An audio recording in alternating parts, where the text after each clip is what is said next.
Mark chapter 11. Now, when they drew near Jerusalem to Bethphage and Bethany at the Mount of Olives, he sent two of his disciples and said to them, "Go into the village opposite you, and as soon as you have entered it, you will find a colt tied, on which no one has sat. Loose it and bring it. And if anyone says to you, 'Why are you doing this?' say, 'The Lord has need of it,' and immediately he will send it here." So they went their way and found the colt tied by the door outside on the street, and they loosed it. But some of those who stood there said to them, "What are you doing, loosing the colt?" And they spoke to them just as Jesus had commanded.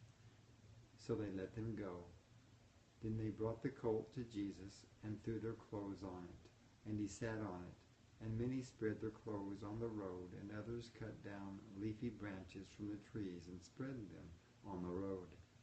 Then those who went before and those who followed cried out, saying, "Hosanna!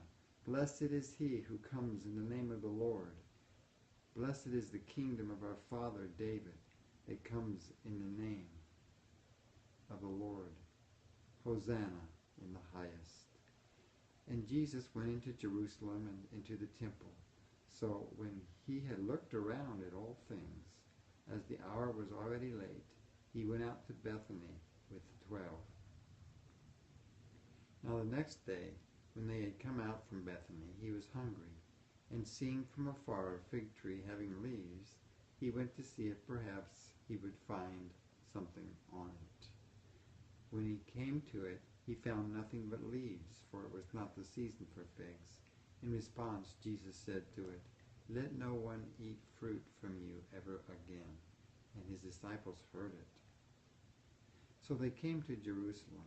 Then Jesus went into the temple and began to drive out those who bought and sold in the temple, and overturned the tables of the money changers and the seats of those who sold doves. And he would not allow anyone to carry wares to the temple. Then he taught, saying to them, "Is it not written, 'My house shall be called a house of prayer for all nations'? But you have made it a den of thieves."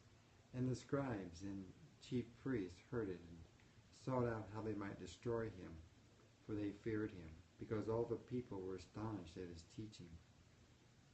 When evening had come, he went out of the city. Now in the morning, as they passed by, they saw the fig tree dried up from the roots. And Peter, remembering, said to him, "Rabbi, look, the fig tree which you cursed has withered away." So Jesus answered and said to them, "Have faith in God. For assuredly I say to you, whoever says to this mountain, 'Be removed and be cast into the sea,' and does not doubt in his heart, but believes that those things he says will be done, he will have whatever he says. Therefore, I say to you, whatever things you ask when you pray, believe that you receive them, and you will have them. And whenever you stand praying, if you have anything against anyone, forgive him, that your Father in heaven may also forgive you your trespasses. But if you do not forgive, neither will your Father in heaven forgive your trespasses." Then they came again to Jerusalem, and as he was walking in the temple, the chief priests, the scribes, and the elders came to him. And they said to him, "By what authority are you doing these things? And who gave you this authority to do these things?"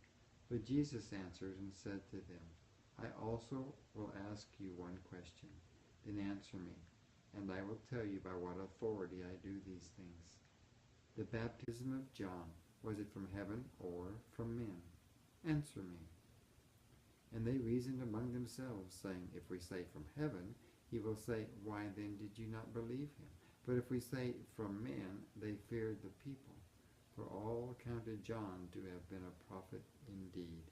So they answered and said to Jesus, "We do not know." And Jesus answered and said to them, "Neither will I tell you by what authority I do these things."